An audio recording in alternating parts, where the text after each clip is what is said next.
Showing a new clutch here.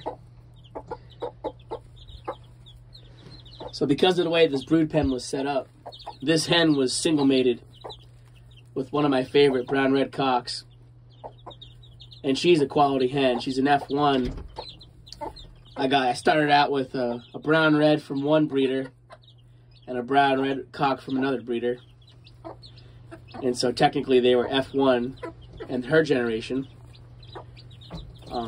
Two different families of the strain, Wingate brown red or whatever. People use these words. That's a whole other topic. But it brings up an interesting point that I'm going to talk about when it comes to these chicks. For me, where I live in Maine, and particularly for this year, you know, last year, these chicks at this age were turned loose, free range. You know, day old. And when you ship them and they get little tiny wing feathers like that, they're going on 2 or 3 days and they can last, you know, maybe 2 or 3 days easy with no food, no water, because that's how long they're going to be hatching for in a clutch anyway. The reason though this hen had such a high successful hatch rate is because I put fencing here and blocked her up, and she didn't have the need or the want to get off the nest until it was completely over with. But some hens leave early and then eggs don't hatch, you know, or people get excited and they open up an incubator and then the eggs get vacuum sealed. You know, the chicks get vacuum sealed in the egg and they don't hatch, and they wonder what they did wrong. What they did wrong was trial and error would tell you not ignore the instructions, but trial and error would tell you if you have a clutch of eggs and they're in an incubator under a hen, the first chick starts hatching, they should not be moved or bothered or touched at all for a full 2 days. And in that 2 days, the rest of them will hatch. After that 48 hours, you call it.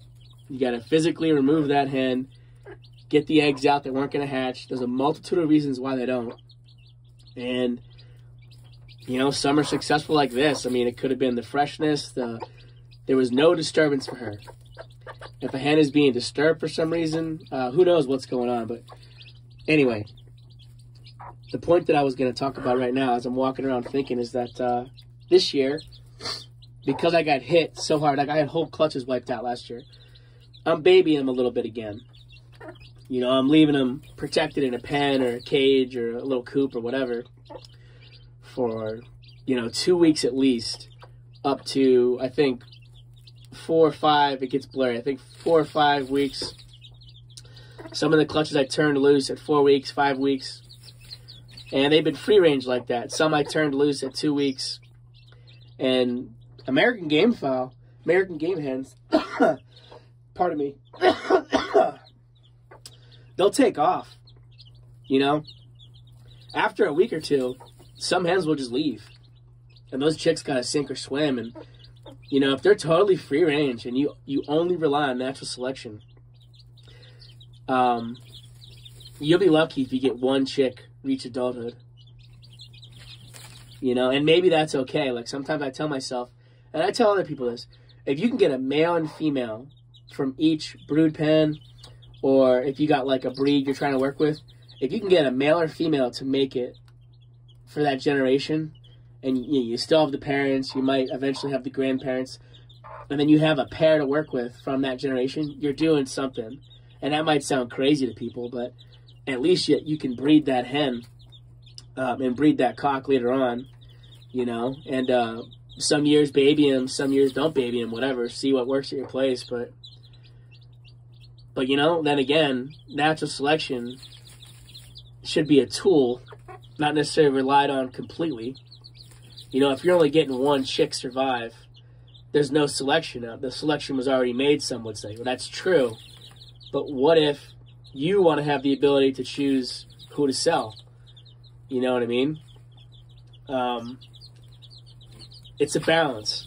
So some of these videos that I'm recording on my phone as I walk around are going to be out of order, but basically I'm just sharing. I was also a hen that has a clutch of 10 that are really nice, strong chicks, and they're the North Britons or the muffs that I have.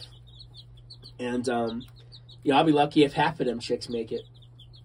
But at least they got a good head start. They're a month old. And now I'm going to baby her a little bit at night, and eventually, hopefully, she starts roosting with her chicks. We'll see who makes it from that clutch. But plenty of my brown reds here at the place, yeah, they're totally on their own, no mother at all. And some are sleeping on the ground, and some are roosting up with the adults. And you know what I mean? So natural selection is still at play, even if you baby them for the first, 2, 3, 4 weeks, whatever you want to do. But this clutch here, because this is my last clutch from this specific brood pen, I'm going to baby these ones pretty good. I've turned loose the other 2 previous clutches from this, we'll say from the cock that produced these chicks. And I don't know. It remains to be decided how successful they were, because now I just have a bunch of black and white and a little bit of, the brown reds are mostly black and white, right? They're all just running around free, and I can't tell who's who until I catch them and grab them and look at their toe markings. But yeah, me and my buddy are kind of discussing beekeeping, and it reminds me of similar concepts. You can be a kind of person that just relies on natural selection completely, but then where's the animal husbandry? And with gamefowl, it's and forgive me for, swearing a bit, but any asshole can let some gamefowl go at their place. Just like you can let any old chickens go at your place. And if you have the variability there, let's say you have a gamecock and a bunch of dunghill or flea market chickens or auction chickens or Craigslist, whatever, you can just let them go. And they'll do their thing and you'll have chickens. But, you just have chickens. Now, if you're trying to improve something and maintain a quality of a family, particularly with gamefowl, keeping them game and keeping them what they are, you have to have artificial selection. So it is a balance, and it's something to consider. And I bring that up because I was just talking about beekeeping, and I'm just starting that for the first time this year. I've never kept no bees, but that's the thing. They'll say the similar concept of there's bee havers and there's beekeepers. And the only thing I can relate that to is you have to have the animal, you have to have the husbandry behind it. Anybody can just have a box with some bees in it, I guess, and maybe they'll make it. I mean, they're probably going to not make the winter if you live in a harsh, cold environment, but it's just a balance. What are you trying to do? Are you trying to learn something and take notes and produce a line of your own, or I don't know, whatever. It's a whole new thing. I'm not going to talk much on it because I'm new to that, but it kind of reminds me of gamefowl here. So use natural selection as a tool is what I'm saying, but I wouldn't rely on it completely.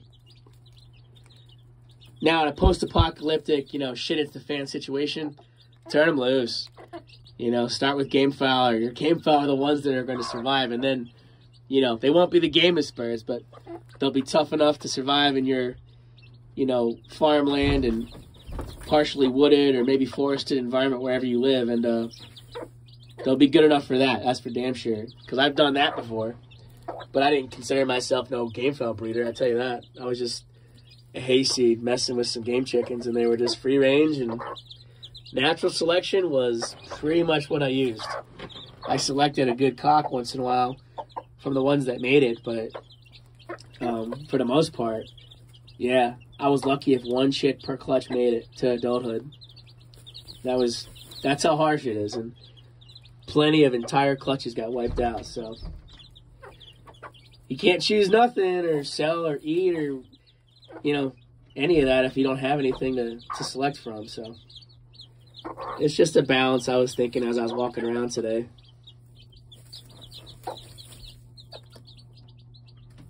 But this mother did really good.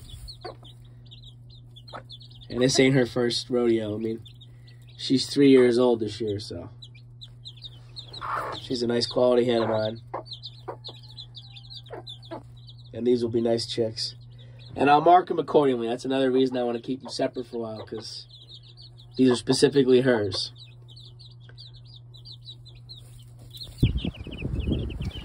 here's an example of what I'm talking about, at least from my perspective.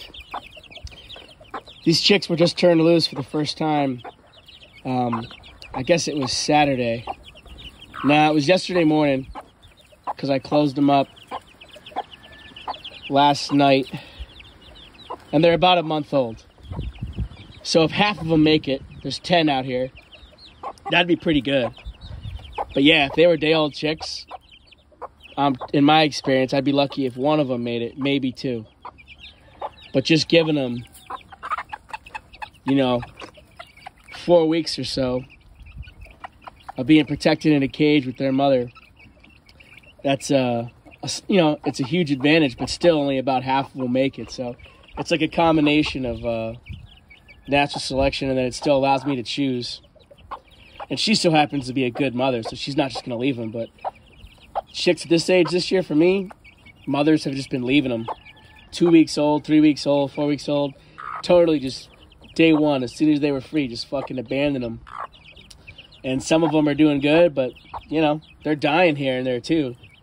But day-old chicks, I mean, yeah, there's different ways to look at it, but you can't use or breed or learn from something that you don't have is what I'm just balancing my own stuff with gamefowl. And then that's the husbandry of it. It's like, what do you want to do? So that's my perspective, at least, on balancing natural selection with artificial selection. This is just the only example that I have to really mess with, because I do rely on natural selection pretty heavily.